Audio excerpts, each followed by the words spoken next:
My banksters, welcome to the bank. You are here with the teller, rob the bank. Follow me as I follow money. Let's dive deep. Get rich. Johnny Manziel, baby. uh, I happened to come across this video talking about how to become rich. I usually don't like look at people who don't have some type of track record. I actually don't know who she is. Yeah, so I'm gonna see what she's talking about.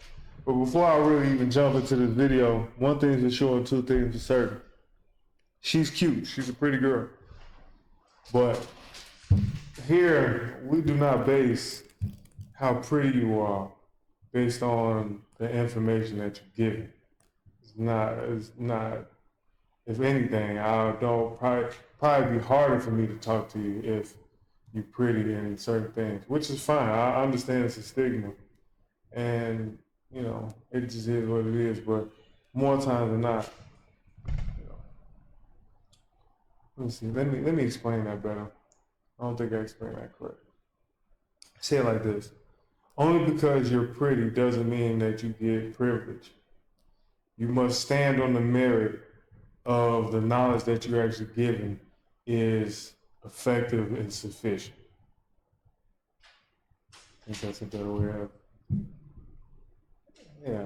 Good job. Good job, Rob. You want to be a millionaire, you want to make more money. Honey, I know how money works. I know money as an energy, which is very important in life. And Kind of just starting off. She said it started off with money as an energy. This is all true. Money is definitely energy. I like this. And I also came from a poor childhood. I'm actually an immigrant. My parents are immigrants. And I went from being poor to becoming a millionaire at 24. Now, the things I'm going to mention in this video, people actually sell these type of videos and make multi-millions off of selling these videos, okay? I'm not going to sell them. I'm just going to give them for free. And this is everything I learned and what you can learn too. This video is sponsored by BetterHelp. A bit about myself, and I don't want to bother anyone or talk to anyone. I don't want anyone to know that I'm going through these things. So what do? I think I should consult a therapist. I should talk to the therapist on BetterHelp. Oh my god, I can sign up right now. BetterHelp is an online therapy platform that can easily connect you with a licensed therapist that can help you with any issue you might be facing. BetterHelp has a network of over 30,000 therapists, so you can definitely find a therapist once, and then if the therapist you got charged, if.com/wisdom. Back to my Me personally, and look, man, call me whatever the fuck, but I don't believe in therapy. I believe, like, come on, man. You need to either have good people around you, or somebody you can like truly trust, a confidant, somebody you can truly trust to talk to, or just need to learn how to just use the shit for whatever it is, whatever problem that you have. I mean, look, I know it's probably gonna get a lot of flack, but have somebody in your corner you can talk to, somebody like you can talk to, or that's good at talking. Hopefully your parents or your brother or sister, somebody is actually like who cares for you, wants to hear you out. And if not them, then like talk to your dog or some shit. But I don't know. I just don't see really the point. Use whatever the energy that you get from anger, sadness, depression, use that to gear you towards success, whatever you deem success to be. But, you know, whatever. my channel. Okay, let's get right into it. First things first. The first thing you should look at is your influence. If you want to make more money, how much is your influence? I was reading this book about business and entrepreneurship, and there was basically a story about a teacher. This teacher was teaching a class of 25 students. They were all very young kids, and she had made a book or like a board game for these kids that they absolutely loved. Okay, these kids were obsessed with this thing, and all the parents would come to this teacher and be like, why aren't you getting paid more money? Like, this book, this board game is so amazing, you should get paid more. And then she was like, I don't know, like, I'm only earning $2,000 a month, like, I don't know. But then she understood the importance of influence. So that's when she started to take this book or board game worldwide. So now she started selling this for millions of kids. So that's when she also started to make millions. If you want to see how much money you can make, you have to sell to more people, because that's how much money you will make, okay? So if you look at, for example, artists that write music, people, hundreds of millions of people play their songs, okay? That's why they are also multi-millionaires. If you look at my influence, I have over 10 million people that follow me on all of my platforms combined. I should have been by now a multi-millionaire, but in the beginning of my career, I chose to not work with any brands, to not do anything, and I changed that up right now because this is also not fair to me. I cannot give to people and not receive, because that's not how the universal law works. You must receive when you give, because otherwise you will always be left depleted and you will never ever grow. It's not a good thing. If we look at doctors, if we look at Okay, well, just to touch on that real quick, there was a couple things. Universal law, the law of reciprocation. You give and you receive. Wherever you sow, what you reap what you sow. The simple universal law. I want to point out this though, because there's a small thing that she said about, if you're an artist, you need to sell to more people and all this. First, the woman with the board game proved the concept. She tested the concept and proved the concept, and she got feedback that the students were obsessed about it. That's the first thing.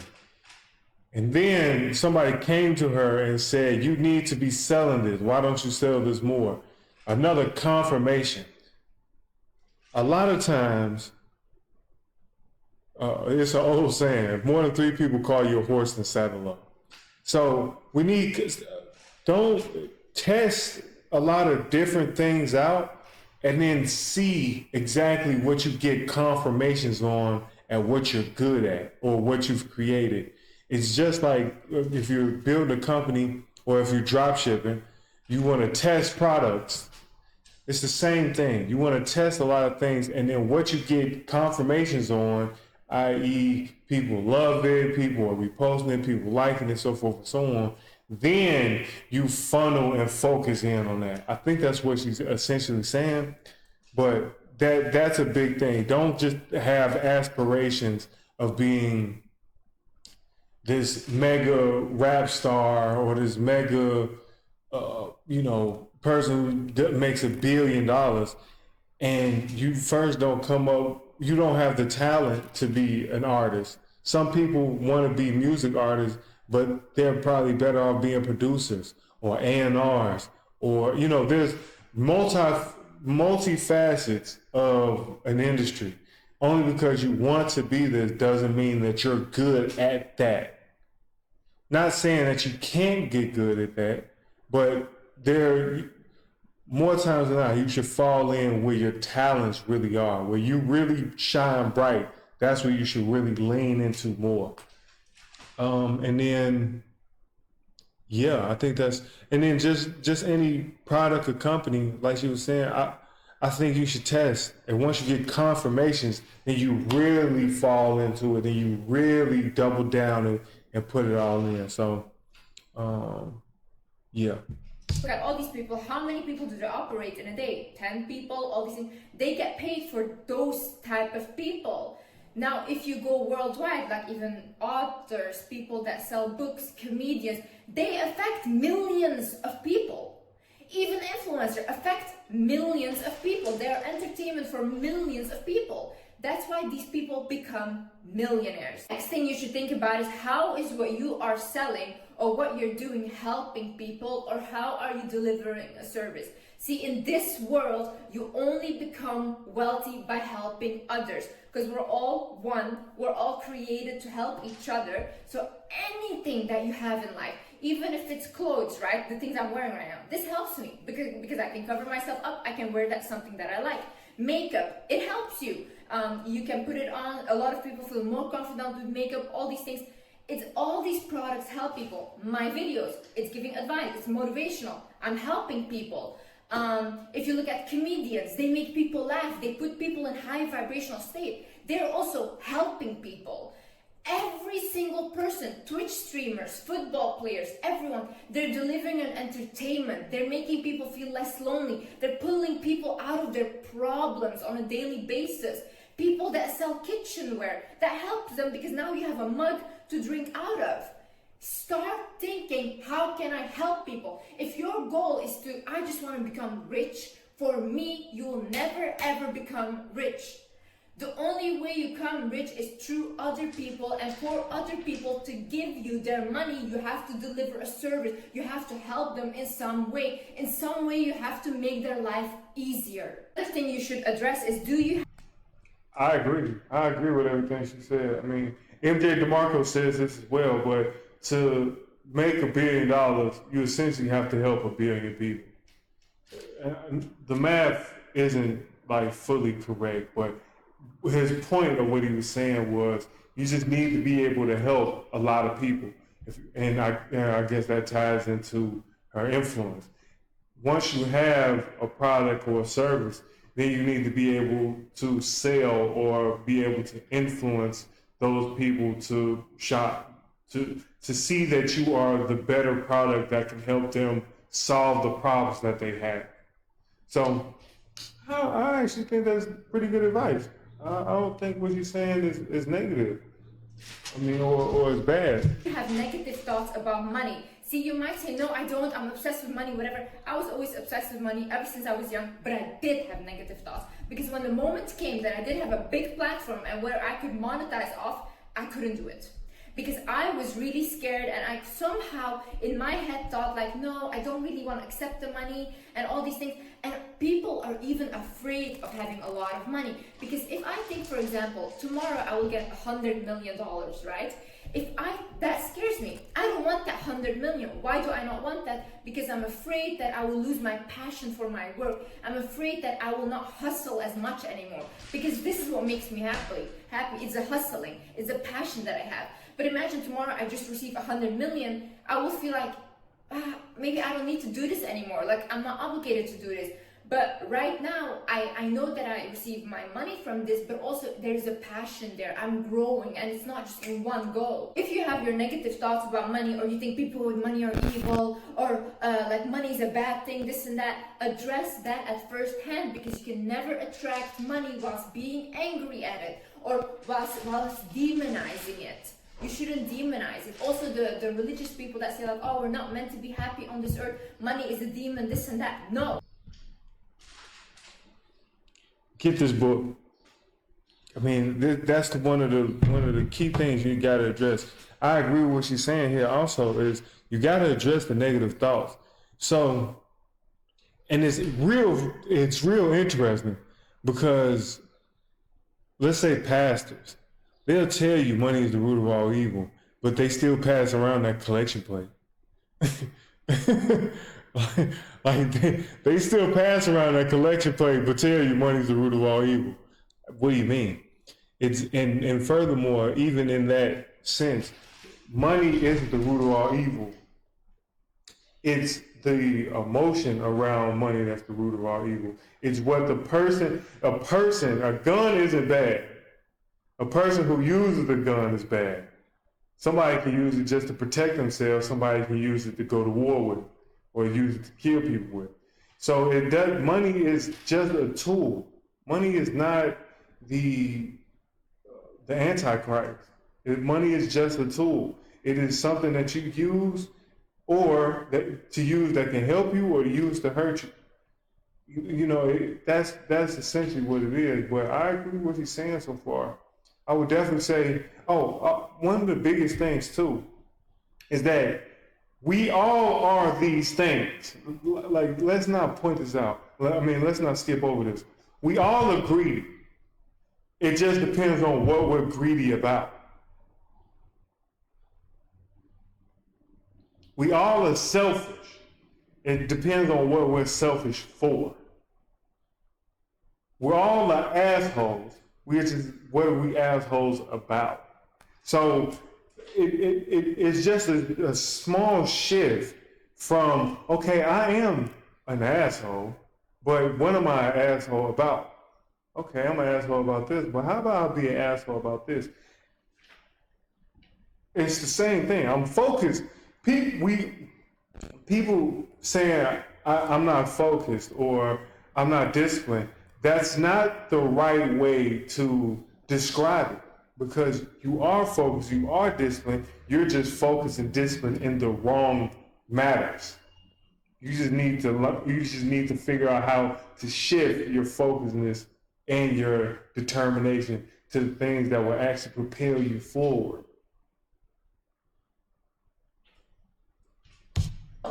You are the demon, okay? Well, once you start understanding that the devil you're trying to blame is you, is when your life will start to change. See, the thing is, we all want to demonize money, we all want to do all these things, but you know what actually happens? It just amplifies who you are. If you're not a good person right now, with more money, you will also not be a good person and you will be even worse. But if you're actually a good person, for example, me, I was always generous. Even if I had $2 left in my pocket, I would give that $2 to my brother, even though I wanted to buy something for myself. I was very generous. Well, now that I have all this money, I'm even more generous. I spend more on other people than I spend on myself. It just amplifies who you are. So if you think that money is a demon, maybe you are the demon. Maybe you should realize maybe I'm what's wrong. And it's not about the money. Money is just a tool to amplify who you really are. You combat these thoughts and ideas, because these can also come from your parents. You know, your parents taught you that money is not good. Oh, people with money are bad, blah, blah, they will use you, whatever. Listen, broke people will use you more than anyone else, okay? 100%, 100%. Anyways, so if you have these thoughts...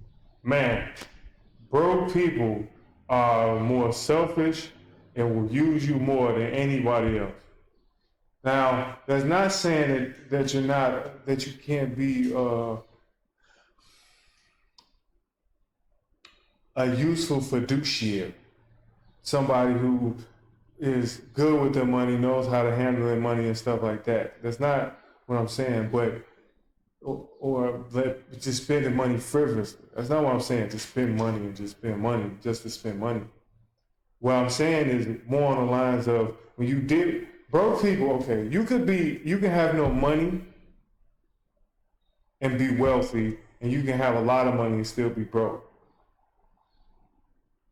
Because it's not, being rich and being broke is a paradigm, is a way of thinking, it's a framework, a mental framework on how you process money and how you process the activities of money. That's all it is. So even though you don't have any money, that doesn't mean you're broke necessarily. In the mind, you can tweak small tweaks. If you pay attention to what your thoughts are, if you pay attention, like, damn, why do I think like that? Or why did I say this? Or why do I say this about money? Or why do I think about things like this? Or you talk to somebody like a coach or a friend or somebody who's outside of yourself, who listens to, who asks you questions, who probes and asks you questions on why do you think the way you think, or what do you think about certain things, and they can point out to you better.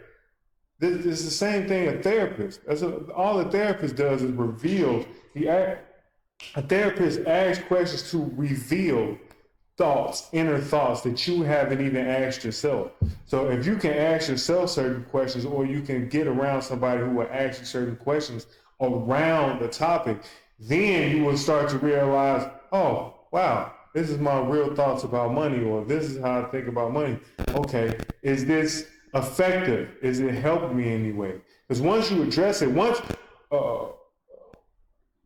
Jay-Z say in the song, what you reveal, you heal.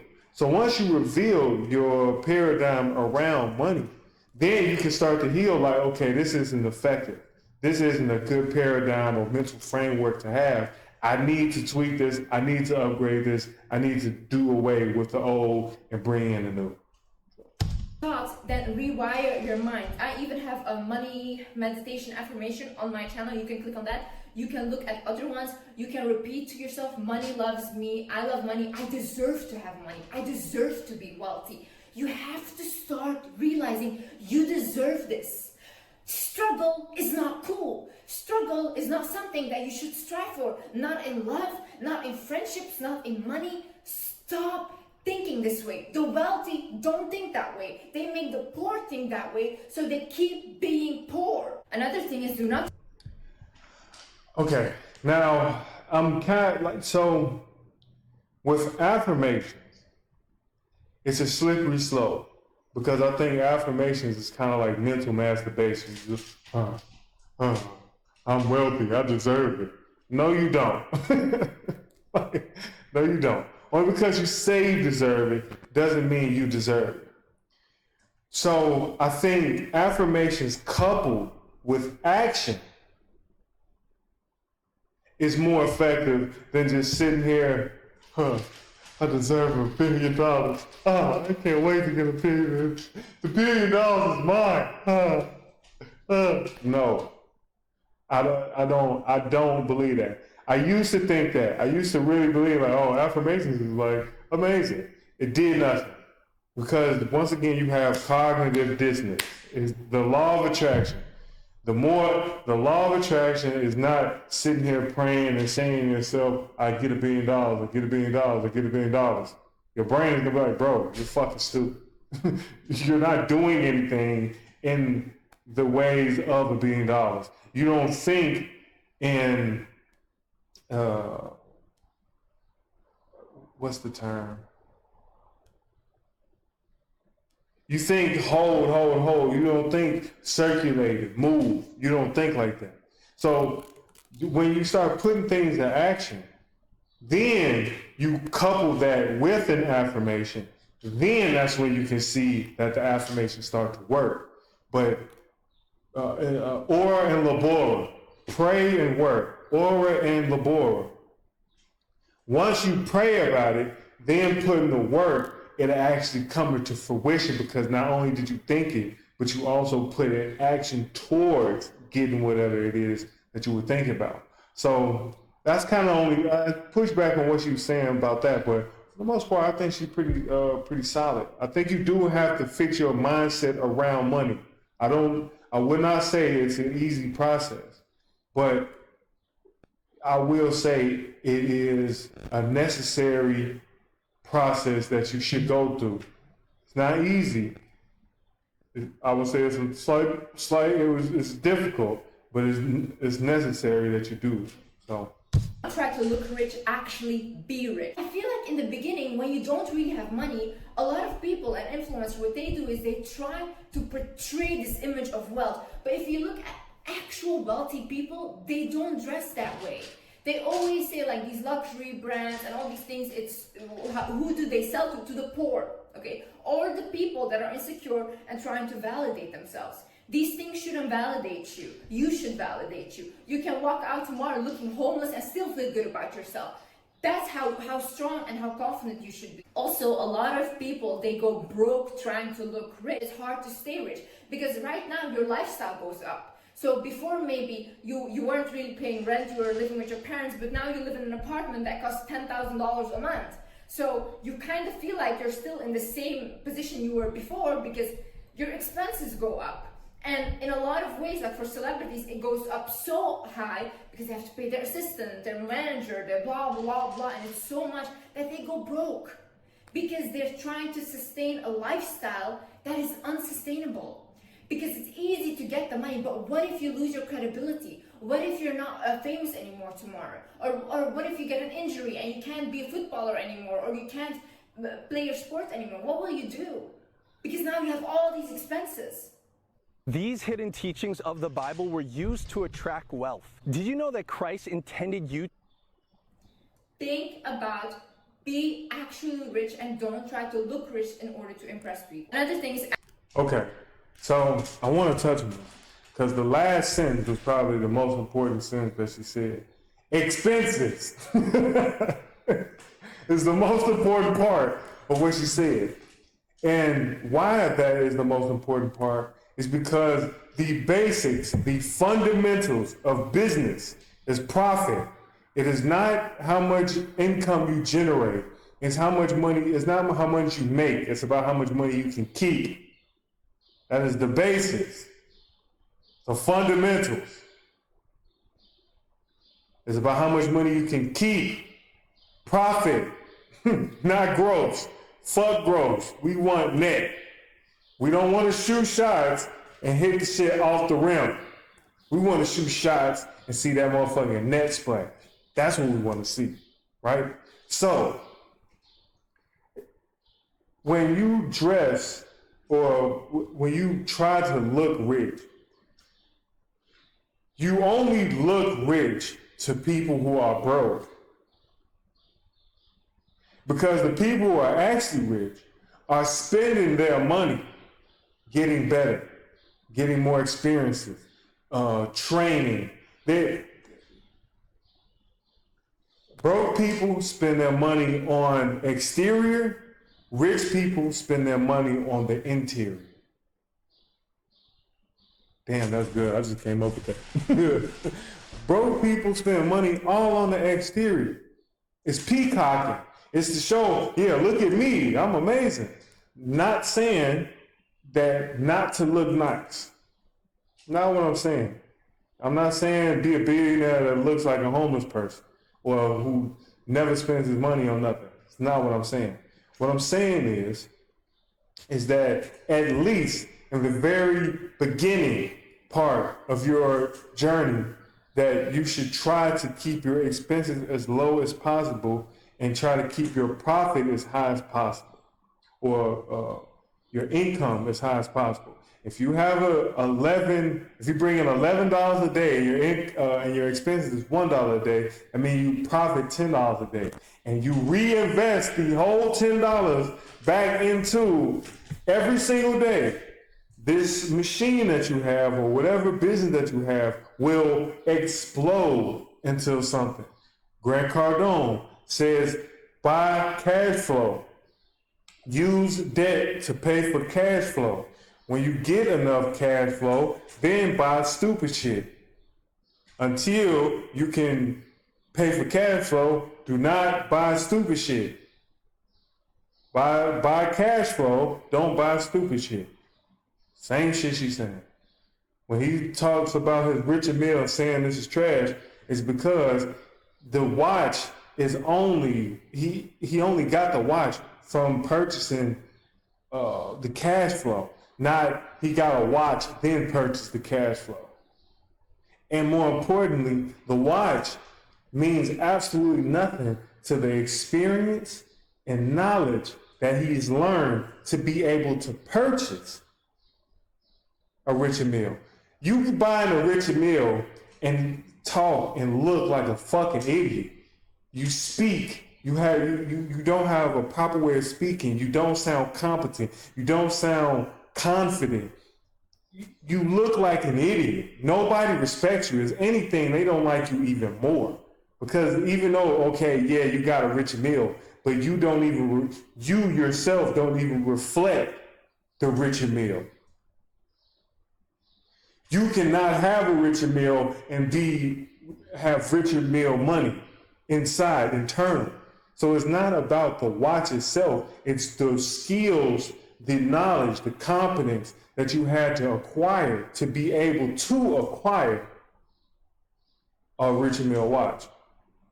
It's the intangibles that can buy the tangibles. Man, I'm on fire today. Asset versus liability. So in life, you have to think like this, okay? When you buy something, is this thing gonna give me a bigger return, or am I just losing money? If you're just, let's say, if you're buying a car, you bought a luxury car, but then you think like, how can I make money off of this car that I bought so that I can keep having money instead of just buying it and drainage of money from me, okay? So then you can think, okay, I can rent out this car, people can pay me for renting my car, or I buy a big ass house, I can make it into an Airbnb, I rent out some rooms so that I get returns from this house, or I put a down payment for an apartment, then I just make like tenants move into it, I get money from that every month. Think like that, because those are assets. Those are things that you bought that money is returning from, or you get even more money from, okay?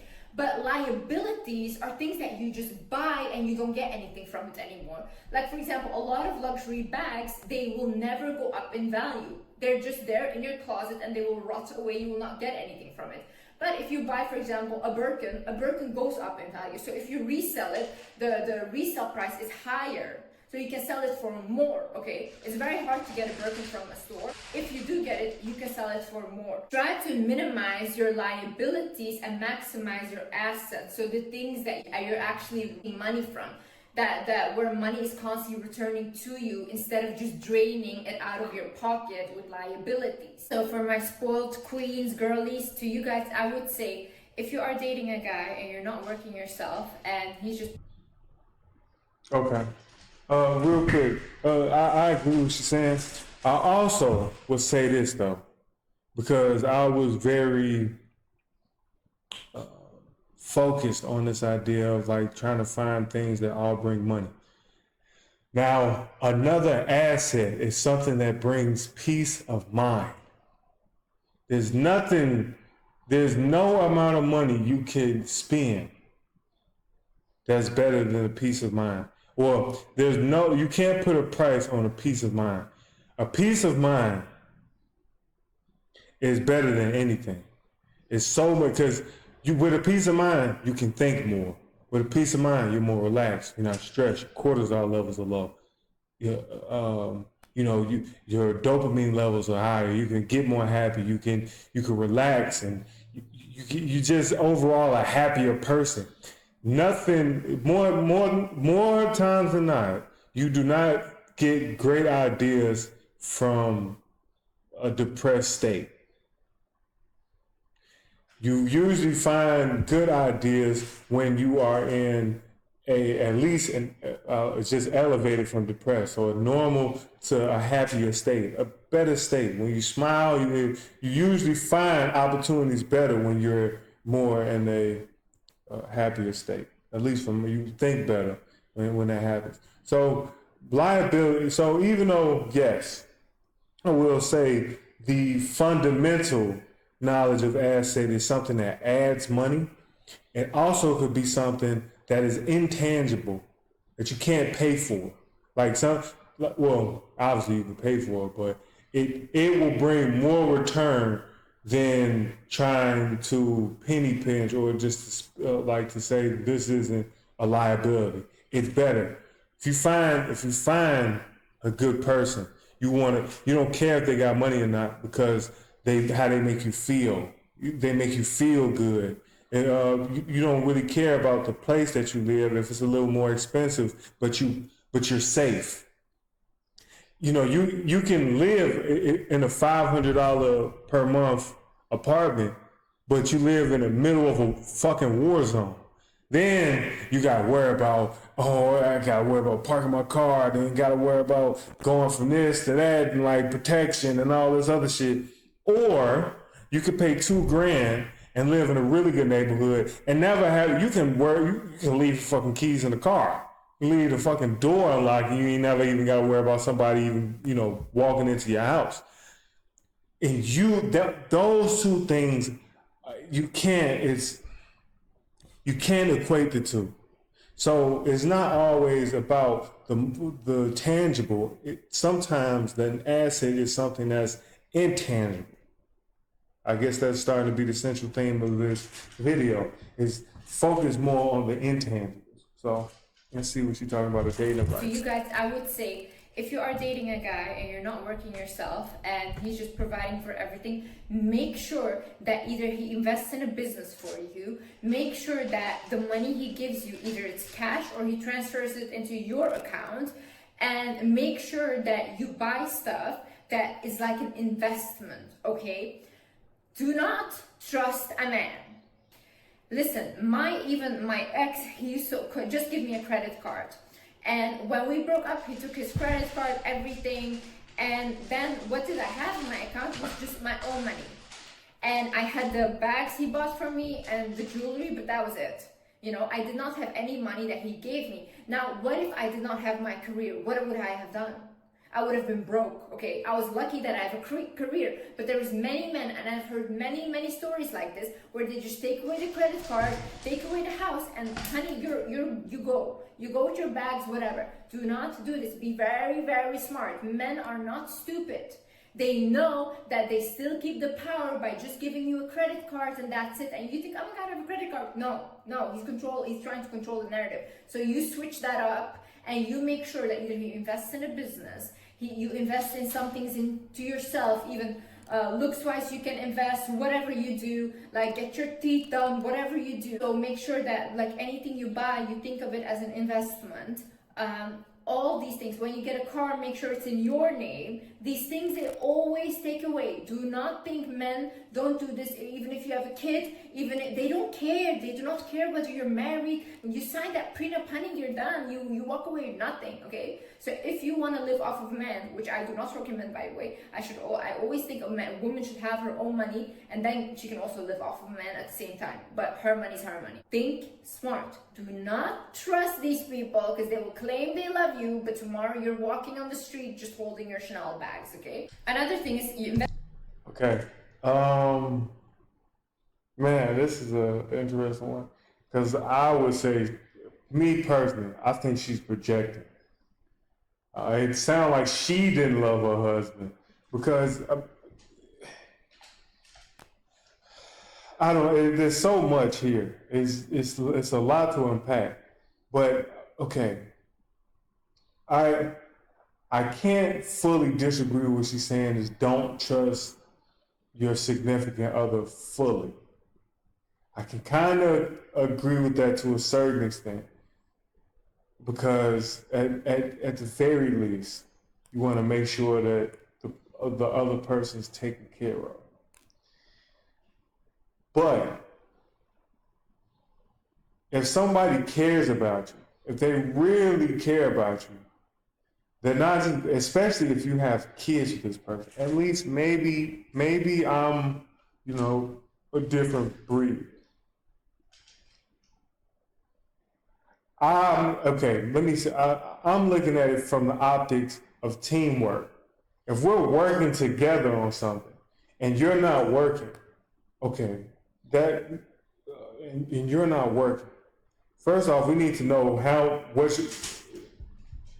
what expense you are, or either you're an expense or an asset. That's like either you're a liability or an asset. Are you taking money or you add money? Or you adding something intangible? What are you bringing to the table? I know women hate that question, but it's a question that I guess men would kind of look at themselves. What are you just after?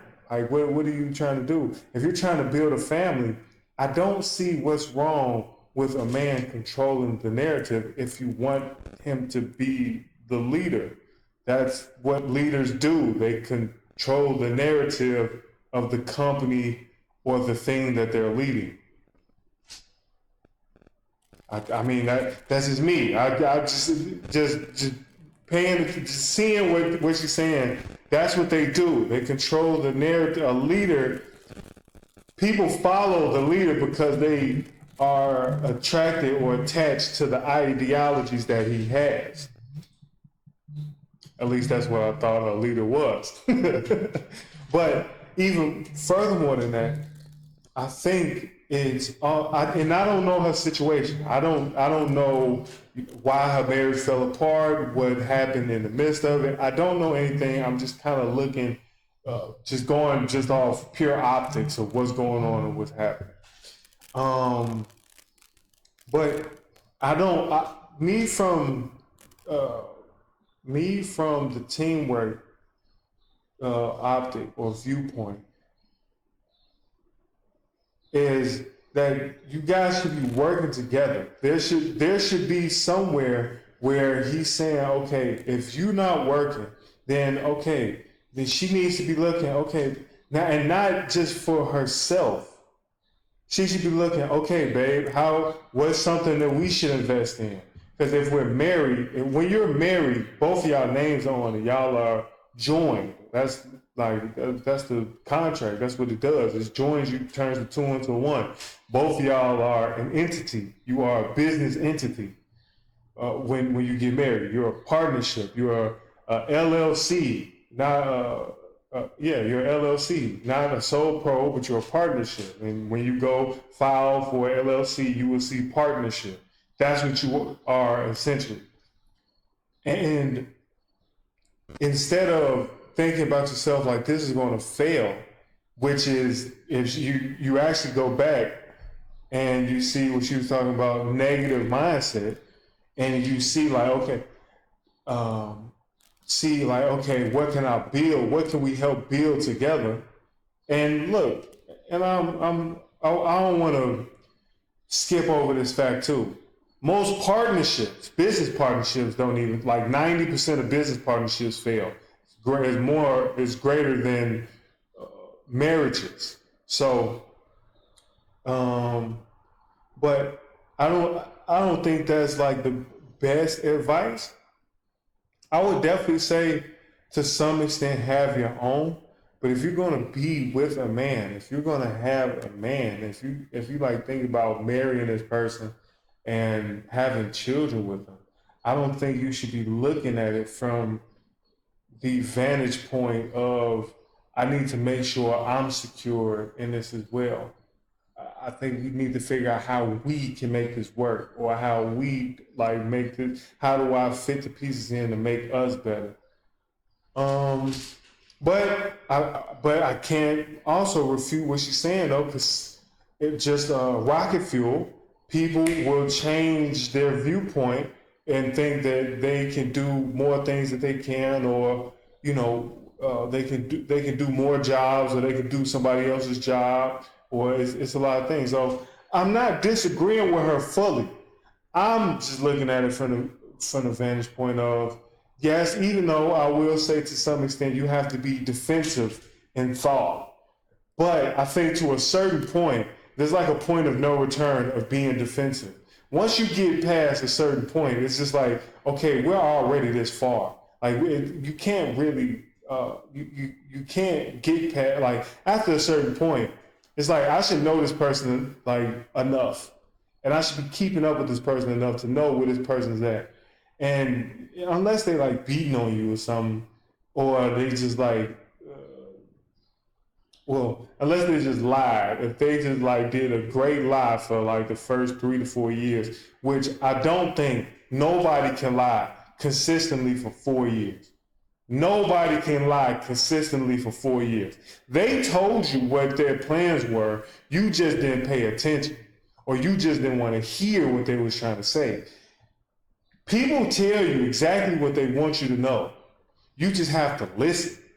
Most people aren't good at listening. Listen, I do door-to-door sales. The amount of times that you have to repeat yourself just off saying something to people is crazy, because most people don't hear what you're saying. They probably feel their emotions first. They're like, oh, wait. Like, no, I don't want it. And it's not the first, that's what it's usually 2 no's and a go. That's usually what for me is 2 no's and a go. If I get 2 no's, if I said the same thing, I would say literally the same thing. Hey, would you like this? No, go away. Well, that's actually kind of cool part about it. Well, when your neighbor was just over there and we was just talking, and so yeah, so what we're doing is a good deal, and what would you, if you like it? Huh? No. Okay, bye. Like in that, but more times than not, people do not listen.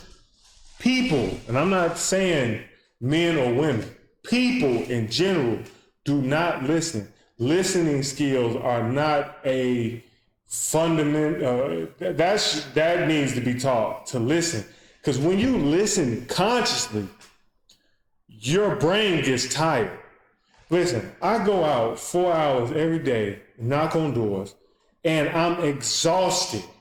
Like I worked out, lifted weights, because my brain is exhausted. Because when you consciously listen to somebody, it is a lot of work. And just to kind of reel everything back, I know I went off on a small tangent, but I don't think that's the best dating advice. I would definitely say, if you're going to look for a man that is in a certain bracket, that's in a certain thing, I think you should be looking at what you can add to the group, the collective as a team. I don't think you should be looking at well, you should definitely be looking at what I'm getting out of the deal. I would never say don't look at what you're getting out of the deal. But I think you should be thinking more defensive in the front end. So you learn this person, y'all take some time to really get to know each other and all this other shit. Wait till after the honeymoon phase is over with and all this other shit. Wait till that's done. But you're questioning, you're probing, you're trying to see who this person is, what their finances like, how they sleep, how they look if they sleep. You might not like if this person fucking looks when they sleep. They might snore and kick people when they sleep. Like, you know, it's crazy things, but that you want to probe for those things. You want to look, what is this person's true intentions? What is this person, how does this person think about money? What do they think about investing? Do they help me? Do they try to look into things that, okay, babe, we should try this or we should do this? Okay, what do you think about this? Or are they extremely combative? Are they always like, no, I want this purse. If you don't get this purse, you ain't getting no coochie. Like, it's really based on, you have to pick, I think that's, I don't agree. I don't fully disagree with what she's saying. I do disagree on some points of what she's saying, but I do think you have to be thinking defensive and see who this person truly is, how they operate with money, what their type of paradigm is, if they're coachable, if you can talk to them properly and y'all can work through problems together, then it's probably a little bit, then I would say, and work as a team, not thinking, because I believe if you going into that mindset or if you go into the mindset of dealing with somebody and saying, I need to make sure I'm secured, I don't think you never really liked that person from the beginning. That's just me personally. I don't think the man that you married, I think you married because like it was the right thing to do, not because that's somebody you actually wanted to marry or something in that fashion. But I mean, because if that's your husband, if that's the father of your kids, you should want the father of your kids to lead and to control what is going on with the family. Women always say they want leaders, so when it's time to lead, baby, I'm in control. So, let's just go ahead because I went off on investing your money in that. the stock market. So I actually do this to someone else. I pay them like 10% of what I make. They invest for me because I don't really understand it. And it's not really about crypto and Bitcoin and all these things, because these things are also very volatile. It's more investing in the actual economy.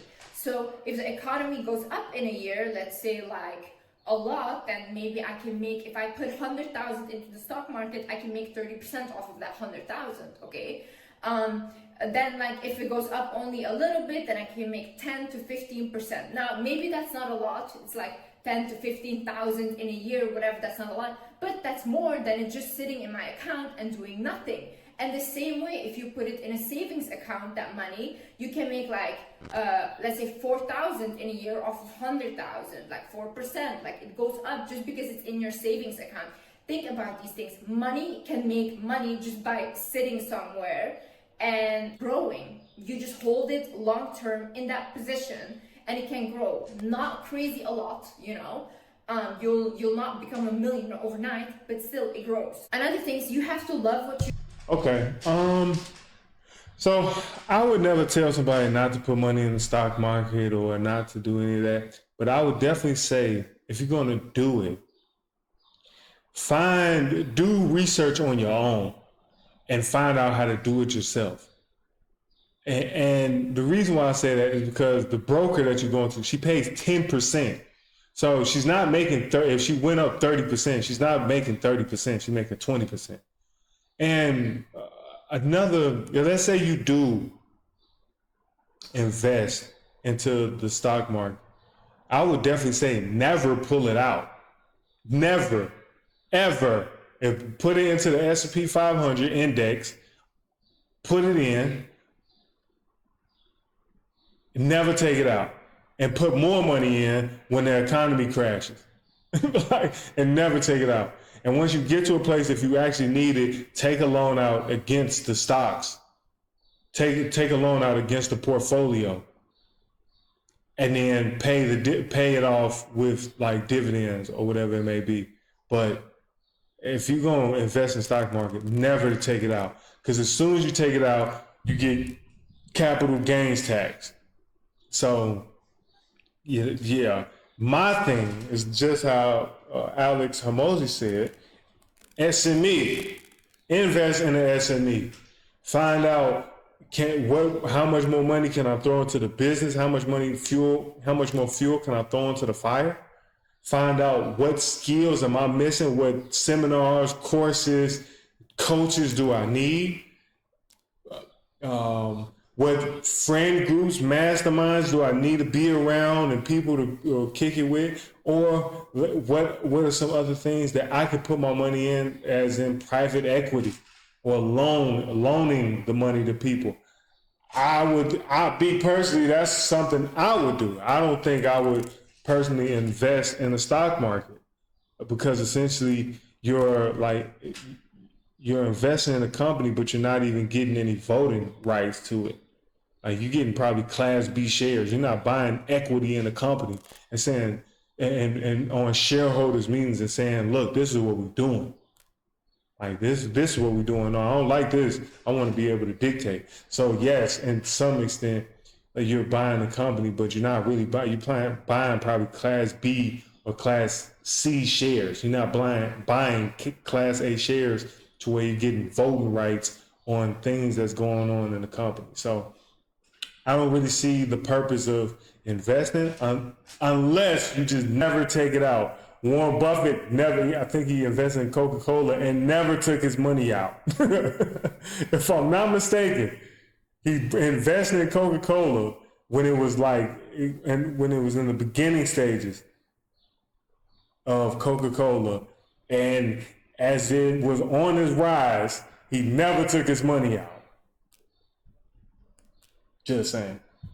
You do or what you sell. See, my videos, I watch my own videos. I think my own videos are amazing, and when I feel down, I watch myself, because I truly think I'm a gem, an icon. That's what I think, okay? So I love what I do. I wake up, I can't wait to make a video. Like, I can't wait to even get knowledge for the videos. I live for this, okay?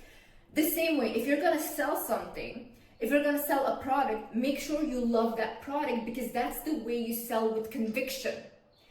You cannot put something out there that you don't even love and try to sell it and try to be like, oh, this is amazing, when everyone knows you don't even think that's amazing. And that's the energy you're also giving out with your product. So whatever you do, make sure that you believe in it first. Honey, be ready to work.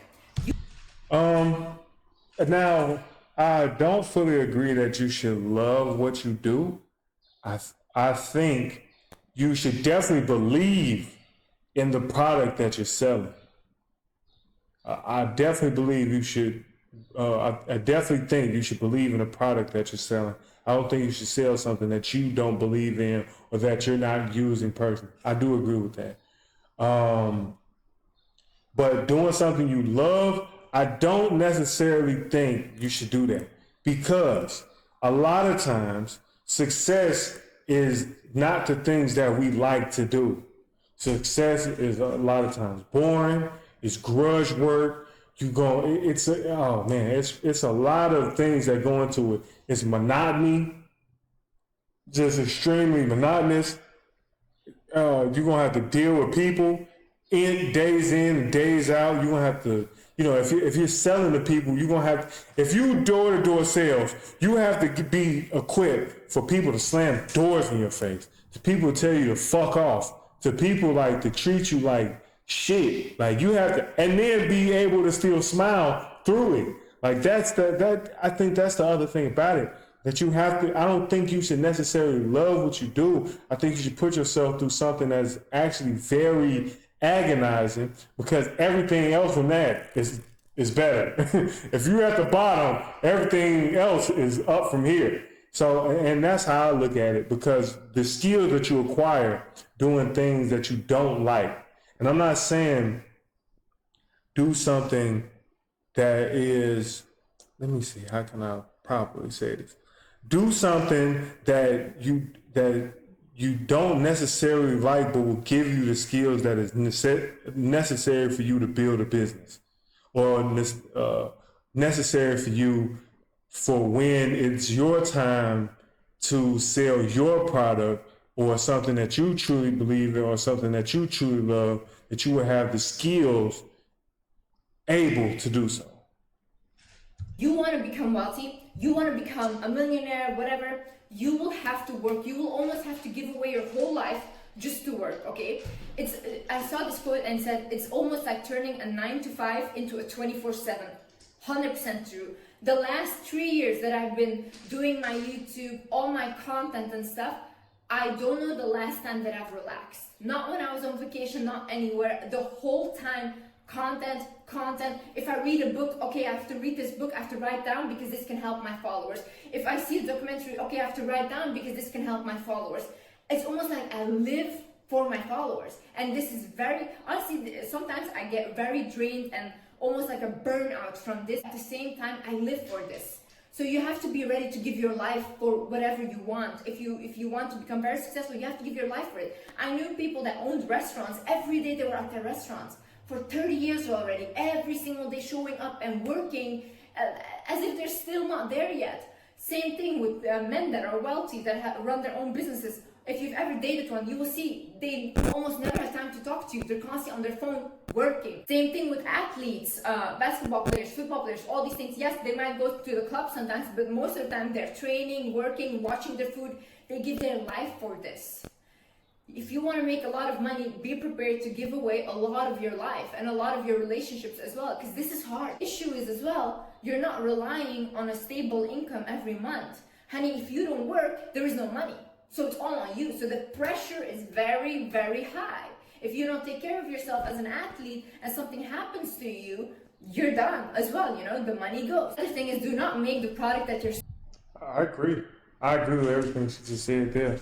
You're sacrificing your life. You're sacrificing, and let me say this, you're sacrificing what people would think is fun and, you know, things like that. That's what you're sacrificing. You're not really because in all else, you're giving up to get the bigger goal. You're giving up something okay to get something great. You're giving up something good to get something great. So you're essentially sacrificing the okay for something that's better. And in the short term, you would look at it and think, oh, wow, I'm giving up this relationship. But that's not a relationship you want. If somebody isn't looking at something towards whatever you're trying to do, it's not a productive relationship anyway. Because what is success if the people around you aren't also wanting to be successful? If you have a bunch of failures around you and you want to be successful and you're surrounded with failures, I'm guaranteeing you won't get as far unless you was with other people who are successful.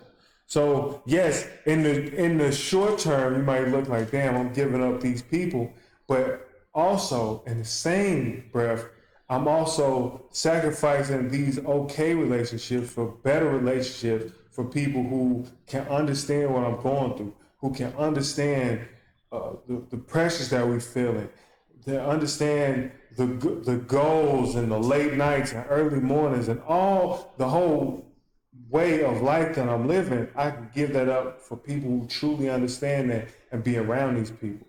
So I agree with what you said right there. Let me see.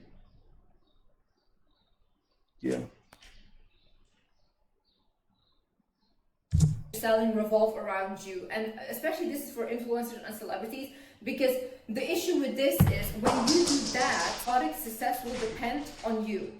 So Also, real quick, I don't think you need to wake up like I should do and be like, I love this shit, I love looking at myself and all this shit. I don't think necessarily you have to do that. I think because anything at first usually will be uncomfortable. When you're first doing something, it usually will be uncomfortable. Unless this is your talent. This is probably her talent. Like you said, she got 10 million people who follow her. I think at the same time, this could be just her talent, is public speaking or speaking on camera or being on YouTube. I think it also could be her talent. But this is also from a woman's perspective. From a man's perspective, she's okay. So she's like pretty. She's easy on the eyes. So she would get clicks for that already. People would like to just look at her. But as a man, it's not the same because you have to deliver value. You are judged harder because on the value that you bring. And I'm not trying to. Well, it is what it is. The discrepancy is whatever it is. I said what I said. You have to bring value. You have to bring something that's different. Even though, like I said, I'm looking at her, she's pretty, and I'm disagreeing or agreeing with some of the things or trying to find holes in our argument. And even though she's pretty, that doesn't matter. I'm looking based on her judgment. But you need to understand the metrics that you look at things. I guess that's really what I'm getting at. Don't just based off you being happy and you like looking at yourself thinking this is what you're supposed to do. If you're really good at something, you base it off the metrics and the numbers with KPIs, and you see that you're actually doing something. Even if it's grudge work, continue to do it. You might not like it at first. Most people do not like public speaking. Most people don't like public speaking and selling, but you do that every day. You're going to have to speak every single day to a human being. Every day you're going to have to do it. Now, to what extent, who knows? But to a large extent, it's better to have the skill of knowing how to talk to people and public speak than to not have it. And it's going to be uncomfortable. It's going to be hard, especially if you're like an introvert. People will probably never guess, but I'm more of an introvert than anything. But I practice the skill of public speaking and talking to people and selling to people because it's a necessity to life. You're going to need it. Stay social. If you go down in popularity, so does your product. What the best thing to do is to create a product that's separate from you. So not really include your name, just make a different product that even when you go down in your popularity, that your product can still stay up as an individual entity. Because I see a lot of celebrities, once they have a whole business, it starts to fail because when people start to dislike them, they start to boycott their business as well. So that's why make sure that you create a business that's not attached to you that much, that you can be like, okay, it's separate from me, and that delivers a service on its own to the people. Another thing is be generous. I agree. I think Master P made that mistake with his shoe brand because his shoes are actually really nice. I actually like his shoes. I think that if he never attached himself to the brand of his shoes, I think he would have actually like made it better. And if he put different race of people on the brand of the shoe, it actually helped the brand. I think that the fact that he kind of attacked, and this is my personal opinion, I don't think just take it with a grain of salt. But I personally think that he shouldn't have attached to it, especially for black people. Even though I like the shoe brand, I think the shoe brand is nice. I definitely think it's more beneficial to be separate from the brand or to be separate from the product that you sell than it is to be attached to it. I think there's a lot more benefit to it. Like Elon Musk, there was Twitter before Elon Musk, and then when Elon Musk bought it, then he kind of merged it, but it already had its pillar in the social media realm before Elon Musk even touched it. PayPal, or nobody knew who Elon Musk was, when PayPal was coming up. But when you sold it, then you found out who he was, and then he did Tesla, and then he started coupling things with his brands and so forth and so on. But I think for the most part, I think it's usually better to separate the person from the product. So, yeah. But have your limits. See, I really believe in life, what you give is what you get back. So I'm a very generous person, and especially to women, I will die on this hill. I 100% believe the more you give to a woman, the more you receive. It's almost like you're giving an offering to the divine feminine.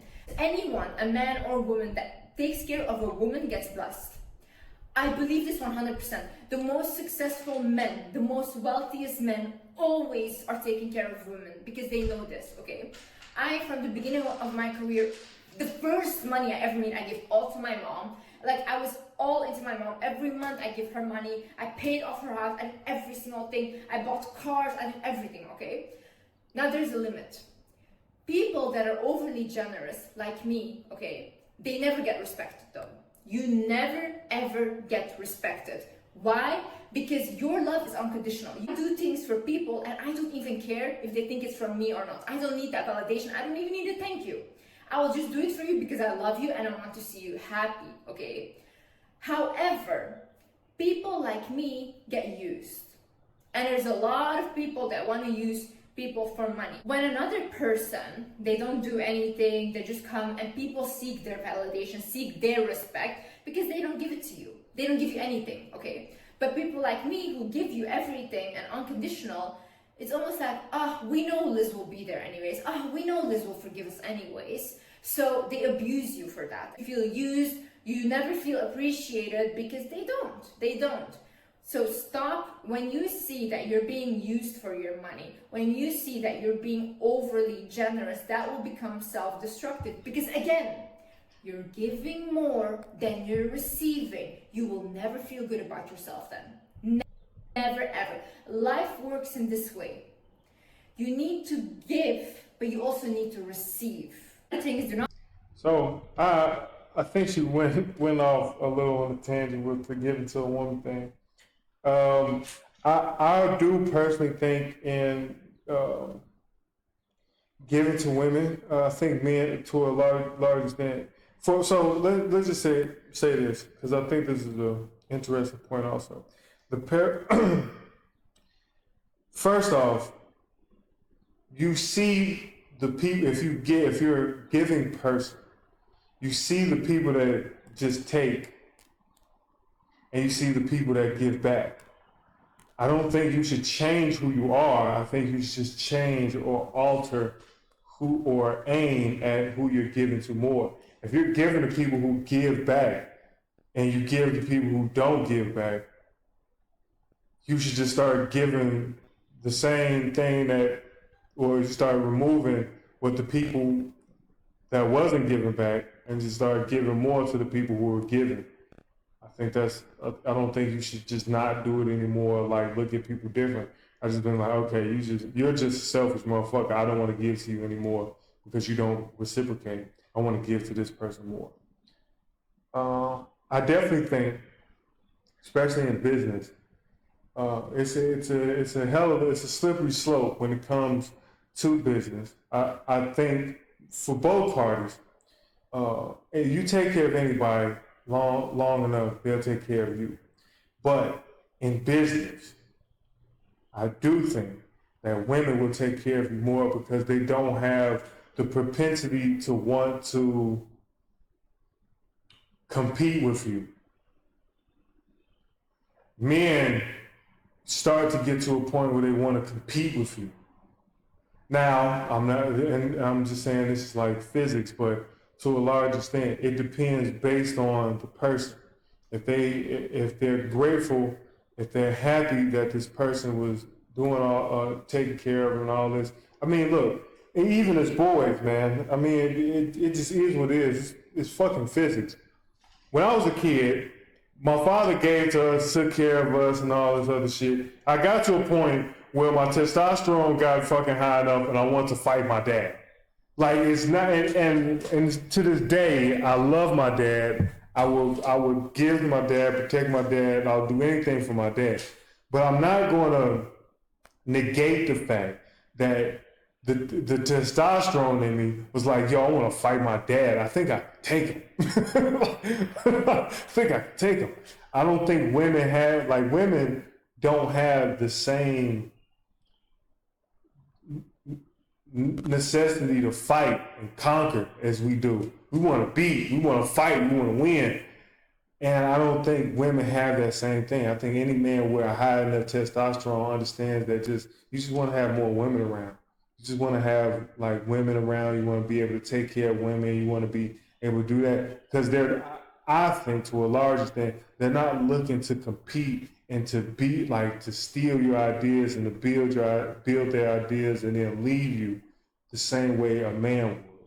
I will agree with her with that. I think a lot now. I mean, you know, women care more. I'll say that women care more, but it just depends on the type of. I think it just depends on the type of people, man.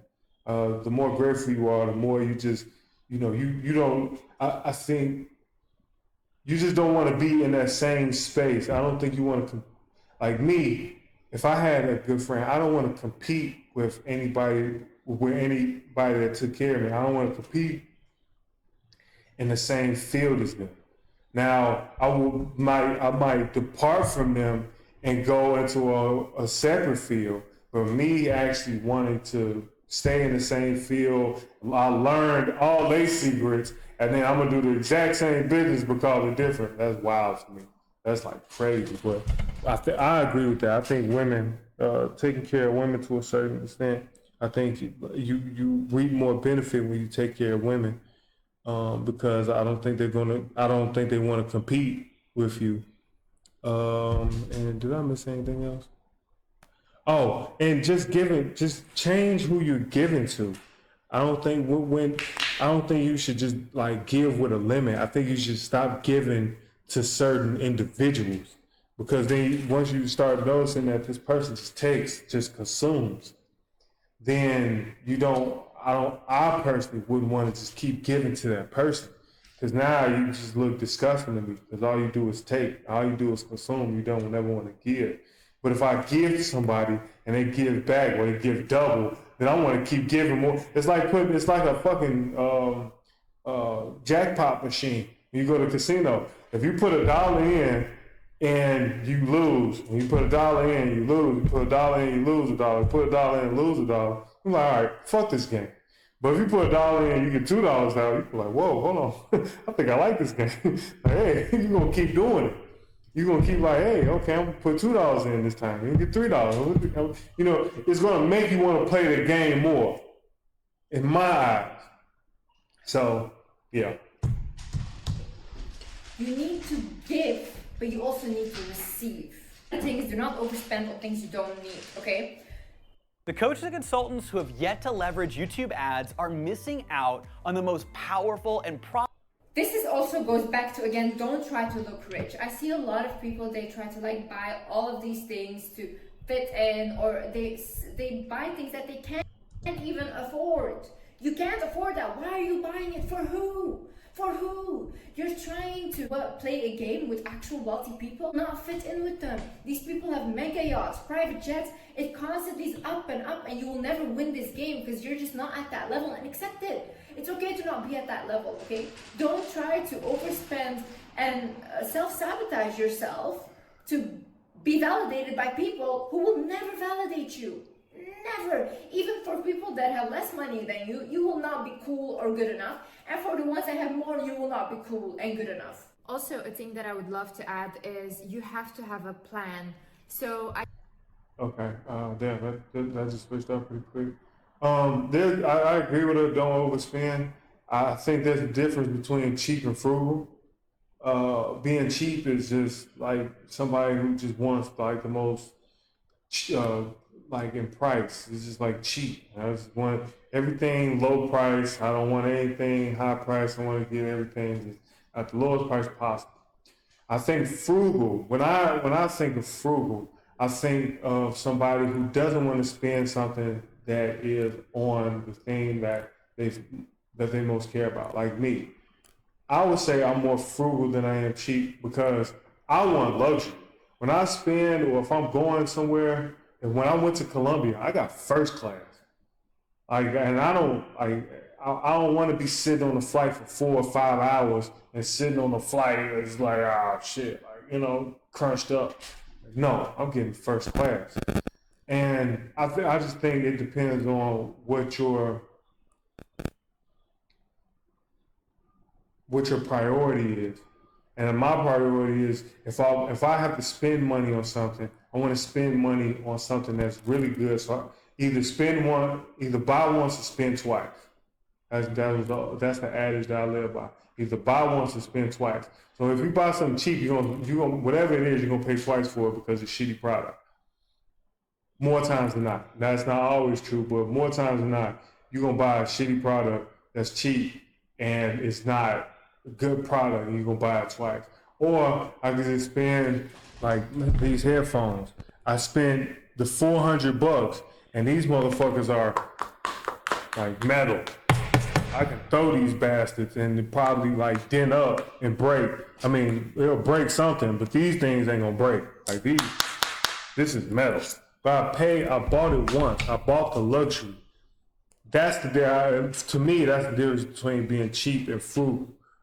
Because I'm gonna spend money I'm gonna spend my money on the more important things so I can get the better quality things instead of just getting the cheap things and just going from there. So I see a lot of people, they go completely after their passions and everything, but they don't really have a plan B.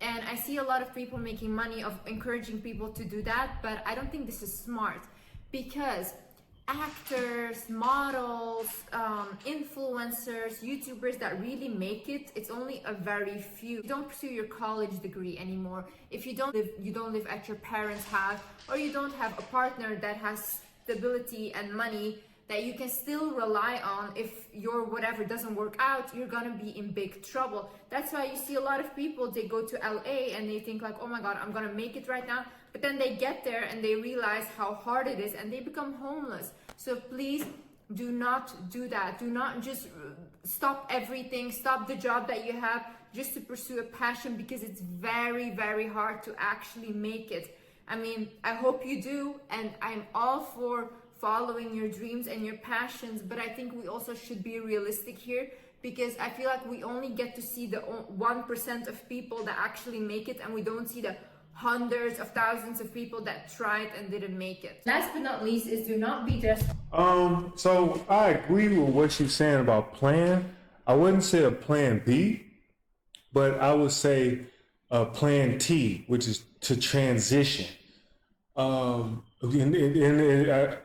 learning from this for myself because I was that guy who was like, look, I'm just fucking jump out the window and I'll fix the fucking plane as I fall. But I would say if you're not prepared to do that, if you're not prepared, listen, if I was to cut this hair, you would see how many lumps I have on my head from all the times I had to hit my head, all the times I bumped my head. But the transition is you have to foreshadow or to foresee the road coming to an end. Once you do that, you can start to plan your transition or your escape. That's how I would say that. I think it's better to transition into something else instead of having a plan B, because I want to focus most of my time on the plan. And then once I see no business succeeds forever, none. No business will ever succeed until eternity. None. Absolutely none. And when you understand that, and when you know that at some point this will come to an end, you will understand, okay, where do we transition to? What do I need to do? What do I transition to? Okay, if I want to become an actor, okay, let me look at what do I do now? I work a job. Okay, how much money will it take for me to become this? Okay, whatever the amount is. Okay, how much money do I need to start funneling over there to see if the plan will work, or see to start to put towards whatever it is? That's a plan. I don't think that's a plan B. I think you're looking at the transition. you're testing ideas, you're testing products, you're testing these type of things. A plan B, I mean, I think it's the same. I think it's the same as like looking at a relationship and thinking like, okay, well, this won't last. You know, I think it's all dynasties in, all teams in, but in the same breath, I think to a large extent, you got to think of teamwork and how it's going to work. And it's the same thing of, okay, if this is what I want to do, how do I make it work? What are the things that come with it that I have to put in to make it work? So I don't think, I mean, I could be sitting here saying the same thing, just just more detail, but I would say try to transition. Take your plan, know, and start to think down the road. Okay, is this going to work, or is this going to? I know it's like a basketball player. I know at some point I'm not going to be able to play basketball anymore. So if I'm not going to play basketball anymore, what do I want to do? Okay, well, some people go do commentating. And do I think I'm pretty good at speaking, or do other people think I'm good at speaking? Do people want to see me speak? Yes. Okay. Well, let me go start to get speech classes. Let me start to when my interviews go, I'm asking questions, or I'm trying to get better at public speaking, these type of things. So I think it's more of a transition than it is a plan B. I think a plan B is a whole separate plan than what you already have. I think you just altering the trajectory of where you're going. So. Desperate, period. Do not be desperate. Like I said in my other videos, desperation, worst energy ever. It comes from lack, it comes from fear, okay? Same thing for money. My whole life I was desperate for money. I wanted money so bad, and then I would get money, but it would go so quickly as well. Like I would get money from my ex-boyfriend, my first boyfriend ever. He would give me like $1,000 in a month. It would go so quickly. So desperate for money back then. And then when I came to a point where I started on my TikTok, I started on everything, I didn't really care about money anymore. I actually found a passion. I found a passion in giving advice. I got so happy when people would come up to me and be like, oh, you helped me. Or people would be crying and saying like, you're literally the reason that I'm alive today. And that would like make me cry. This is what gave me purpose in life. So when I found my purpose, when I found my passion in actually giving and helping to people, that's when the money also came. Because at that point, I did not care, because I was like, I'm really happy doing what I'm doing, and that's it. Like, I'm just happy doing this. Anything you're desperate for will run from you. Anything. Okay? So you have to put in the work. You have to do whatever you can do. If you need to work because you want to create a business and you need money for that startup, get a job. Get a random ass job. I used to clean toilets, okay, when I was younger, and I loved it. I was the best at cleaning toilets. And anything you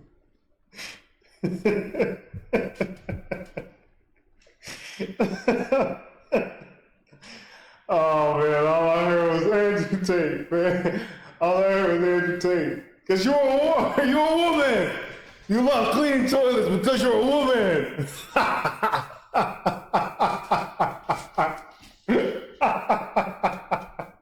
Cause you belong in the house. Oh, bring me my coffee. Hell no. you need to get money, do that. Once you get that money, don't be ashamed of your job. Put that into your business and then grow your business, do whatever. But don't be crazy and desperate and, oh, I need it, I will die if I don't need it. No, you won't. You have a roof on top of your head. You have a phone to watch this on. You have feet you can go to work with. You're healthy, You're already more abundant than you think. So once you start putting that energy into what you actually have and in how abundant you actually are, that's when all the other abundance will come, because your heart opens up. When your heart opens up, you attract money, because money is an energy, guys. It's not about the paper, because what does that paper at the end of the day mean? If tomorrow all the banks, everyone says the money you have in your account is not real, you can't do anything with it, or the cash does not mean anything, it doesn't. It just doesn't. So what is money at the end of the day? It's an energy. Thank you so much, guys. Thank you so much for watching. I hope you guys enjoyed this video, and I hope you guys learned something. And yeah, I see you in the next video. Love you guys. Bye. Okay, I think The last part, I think, is definitely true. I think for sure, confidence is knowing that you'll be okay without it. Desperation is like you need it to survive. And I don't think, no, okay, let me not say that. The people, women, men, there are certain people who, when you're desperate, it is detracting. It repels people because people don't want to feel like they're like you need them. There are some people who feel like you don't need them, who don't like the fact that you need them. There are some people that like the fact that you need them because it lets them know that they're needed. Like somebody in the world needs me. But to attract something, women love confidence, or to a large extent, people love confidence. The reason why they love confidence is the simple fact that I will be okay. The fact of confidence, because people say this and then people like, just be confident. Like, what the fuck does that mean? Like, you just fucking you sunning me and you telling me shit that means nothing. Like, what the fuck does being confident mean? Being confident means that you are okay with whatever result comes of it. Like, whatever happens, I'm okay. I don't care. Like, it's okay. Women are so attracted with men who do not care or need women. Life is the most interesting thing because as soon as you don't need it, that's when it comes. You want to know? I'm gonna give you red pill guys dating advice. You want to know how to get women? Don't be around them and don't care about them. Like, don't care about their feelings. Don't care about their, like, trying to fuck them. Don't care about nothing. When they see that, they're like, bro, this dude's like confident as shit. Why is he this way? Why is he so confident? Why is he so okay with whatever result comes? That's what that means. Desperate is beta because you're clingy. You like, I need this, so I'll do whatever I gotta do to get it. Whatever I gotta do. Do I gotta pay you money? Do I gotta jump off a roof? Do I need to? And that's not the emotion that you want to give, the energy that you want to give. You want to get an energy of like, look, I'm okay. If you don't want to have sex with me, cool. If you don't want to talk to me, cool. If you don't want to give me a number, cool. If I go door to door, if some people see that I don't have an abundant mindset, and I talk to them 3 times and they say no, then that's when they start to get angry. They're like, all right, this dude is like fucking desperate. He needs to sell. And I can go to the door and be like, look, this is what we got going on. This is what we're doing. I can walk around and count up and see what you think.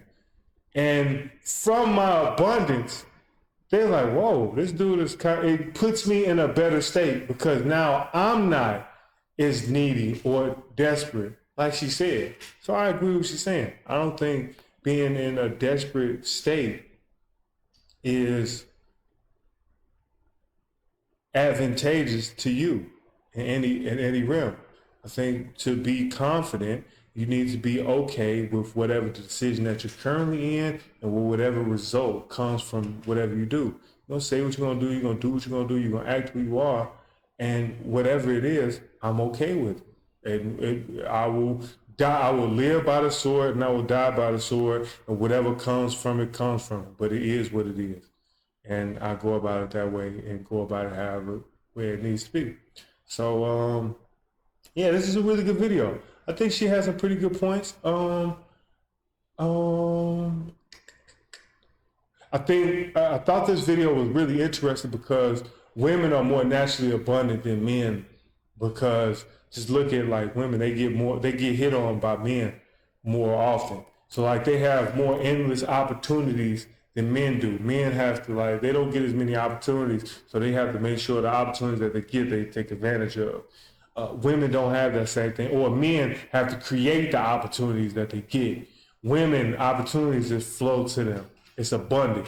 They just flow. They don't have to go out. More times than not, they don't have to go out and reach and try to get men They just come to them. Now, is it the man that they want? That's a different story. But hearing this from a woman, she looks like she's like a Middle Eastern. She could be like Arabic or something in that realm. But hearing this from a woman is I think that's pretty interesting. I think what she said was pretty spot on for a lot of things. There was a couple of things I didn't agree with, but for the most part, I think what she's saying is, I think I wouldn't fully disagree with. A couple of things I would, but yeah. So I think that's it. Yeah. So catch me on the next one.